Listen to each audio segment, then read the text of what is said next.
بسم اللہ الرحمن الرحیم۔ ناظرین محترم، مسلمان اور کفار،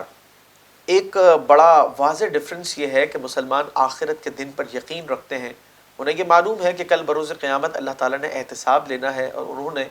بارگاہ خداوندی میں اپنے ہر عمل کا جواب دینا ہے۔ کفار اس کے برعکس اسے نہیں مانتے، چنانچہ وہ من چاہی زندگی گزارتے ہیں۔ جس وقت رسول مکرم صلی اللہ علیہ وسلم نے اپنے دور کے کفار کو یہ بتایا کہ عذاب الہی برحق ہے اور احتساب کا دن ہے اور اس دن تمہیں تمہارے اعمال کا جواب دینا ہے، تو وہ مختلف قسم کی باتیں کیا کرتے اور بالآخر کسی بھی طرح روز آخرت کو وہ جھٹلایا کرتے تھے۔ اور ناظرین، یہ جھٹلانا دراصل انبیاء اور مرسلین کی تکذیب کرنا، انہیں جھٹلانا، اور انہیں جھٹلانے کا مطلب اللہ تبارک و تعالیٰ کو جھٹلانا۔ چنانچہ آج ہمارے درس کے اندر یہ بیان ہے کہ کل بروز قیامت ان جھٹلانے والوں کی سچویشن کیا ہوگی، یعنی جس وقت عذاب کے فرشتے انہیں جہنم میں ڈال رہے ہوں گے اور اس وقت جو ان کی کیفیات ہوں گی، سورہ طور کے اندر اسے بیان کیا گیا، آیت نمبر 11 سے 16 تک آج ہمارے درس میں یہ شامل ہے۔ ارشاد باری تعالیٰ ہے فَوَيْلٌ يَوْمَئِذٍ لِّلْمُكَذِّبِينَ، تو اس دن جھٹلانے والوں کے لیے خرابی ہے۔ الَّذِينَ هُمْ فِي خَوْضٍ يَلْعَبُونَ، جو اپنے شغل میں کھیل رہے ہیں، اپنے من کے اندر یہ اس جھٹلانے کے عمل کو انجوائے کرتے تھے اور اس میں مزے لیا کرتے تھے۔ تو اللہ تبارک و تعالیٰ نے یہ واضح فرما دیا کہ کل بروز قیامت جس وقت یہ حقیقتیں آشکار ہو جائیں گی اور لوگوں کے سامنے ساری کیفیات ہوں گی، سارے انسان ایک جگہ جمع ہوں گے، ہر فرد کو اپنے عمل کی فکر ہوگی اور بس یہ کہ میں کسی طرح نجات پا جاؤں، اللہ تبارک و تعالیٰ مجھ پر کرم کر دے، اور رب کے حضور جواب دہی لازم ہے، کوئی راہ فرار نہیں ہے۔ تو فرمایا کہ ان کفار کے لیے تباہی ہے،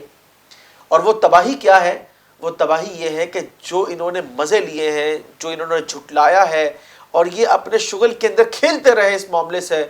تو فرمایا کہ ان کا بڑا ہی بھیانک انجام ہوگا۔ اگلی آیت میں فرمایا یوم یدعون الی نار جہنم دعا، جس دن انہیں بہت سختی کے ساتھ جہنم کی طرف دھکیلا جائے گا۔ ناظرین، یہ جو دھکیلنا ہے ان کفار کو، سارے کفار جہنم کی طرف دھکیلے جا رہے ہیں، یہ کوئی اس طرح نہیں ہے کہ ان کو مطلب دھکا دیا جا رہا ہے اور یہ سیدھے سیدھے جا رہے ہیں، نہیں، بلکہ اس کا معاملہ اس طریقے سے ہے کہ انہیں راؤنڈ کر دیا جائے گا، اور راؤنڈ سیدھا نہیں بلکہ الٹا، یعنی ایک شخص سے جو کھڑا ہوا ہے اس کے پیروں کو گھما کر کے اس کے منہ پر لایا جائے تو یہ الٹا راؤنڈ بن جائے گا، ٹھیک ہے، اور یہ جو راؤنڈ ہے اس طرح ان کو باندھا جائے گا،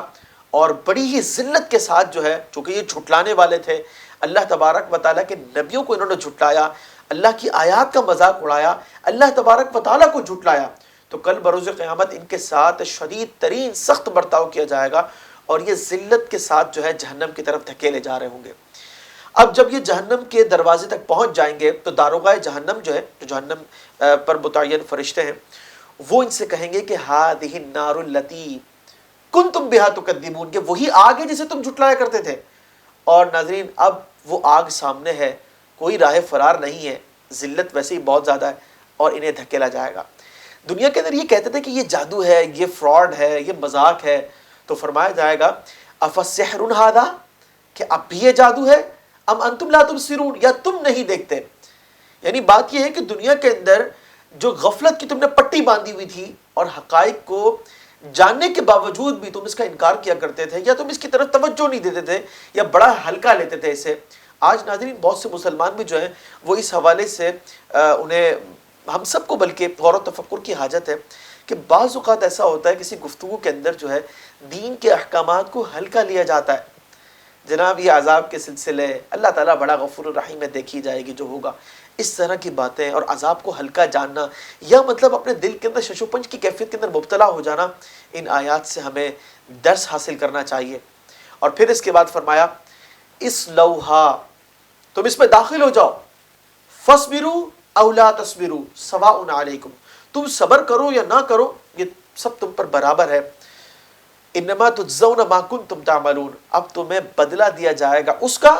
جو تم کیا کرتے تھے۔ یعنی بات یہ کہ دنیا کے اندر تم نے اپنی زندگی کو اللہ تبارک و تعالیٰ کی اطاعت میں نہ گزارا، اس کی نعمتیں استعمال کرتے رہے اور بھرپور ناشکری کرتے رہے، جب مؤذن اذان دیتا تو تم توجہ نہ کرتے، جب اللہ کے انبیاء نے تمہیں ڈرایا تم اسے مانتے نہ تھے، جب آیات کے اندر بیان کر دیا گیا تم انہیں پڑھتے نہ تھے، تو آج انجام بھگتو۔ ناظرین، اس کائنات کو اللہ تبارک و تعالیٰ نے فضول نہیں بنایا۔ آج مسلمان بڑے خوش نصیب ہیں جو کم از کم اس بات کو سمجھتے ہیں کہ ہمارا ایک فریضہ ہے، ہم ایک مقصد کے لیے پیدا کیے گئے ہیں، اور وہ یہ ہے کہ ہم دنیا میں اللہ تبارک و تعالیٰ کی اطاعت کریں، ہم دین اسلام کے احکامات کو سیکھیں، اس پر عمل کریں۔ خوش نصیب ہے وہ مسلمان جو بروز قیامت جو ہے اس طرح کی ہولناکیوں سے محفوظ اور مامون رہیں گے انشاءاللہ۔ اگلی آیات کے اندر نیک مومنین کے لیے جو انعامات ہیں، جنت کے اندر جو ان کی عمدہ ترین زندگی ہوگی، اس پر انشاءاللہ اگلی آیات کے اندر کلام ہوگا۔ ہم اللہ تعالیٰ کی بارگاہ میں دعا کرتے ہیں رسول مکرم صلی اللہ علیہ وسلم کی شفاعت کے طفیل بلا حساب و کتاب ہمیں فردوس میں داخل فرمائے، اور ہم پر دنیا اور آخرت میں اپنا خصوصی فضل و کرم فرمائے۔ خلق السحاب وخلق الماء خلق الشمس في الفضاء سبحان خالق الحياة